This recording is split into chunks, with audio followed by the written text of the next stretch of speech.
ఉమ్, జంగారె మనకి ఒక్కసారి మీరు గుర్తు తెచ్చుకోండి, కంపేర్ చేసుకోండి. అంటే ఆయన మిగతా చంద్రబాబు అద్భుతం, జగన్ తిట్టండి ఆయన ఏం మాట్లాడాలి అసలు. అదే ఏం మాట్లాడాల. అది వినాయకుడు మాత్రం మాట్లాడి రాశారు. మీరందరూ మన ఉమ్, పార్టీ తరఫున పనిచేయడం అనేసి వాళ్ళ పార్టీకి బాగా వదండి ఎవడని చెప్తాడా?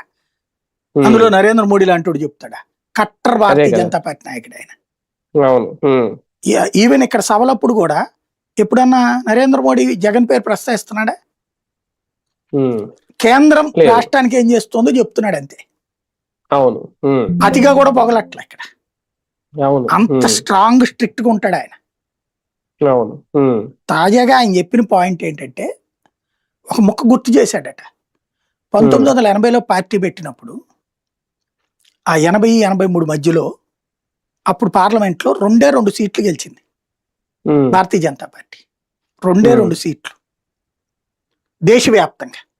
అప్పుడు 30 సీట్ల పైగా గెలుచుకున్నది తెలుగుదేశం, కానీ 2 సీట్లు గెలుచుకున్నది వీళ్ళు.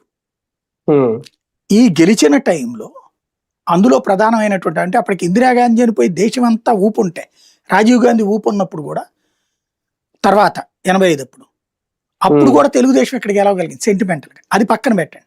ఆయన అన్న ప్రస్తావించిన అంశం ఏంటంటే 80లలో జరిగినప్పుడు పార్టీ పెట్టాక జరిగిన తొలి ఎన్నికల్లో 2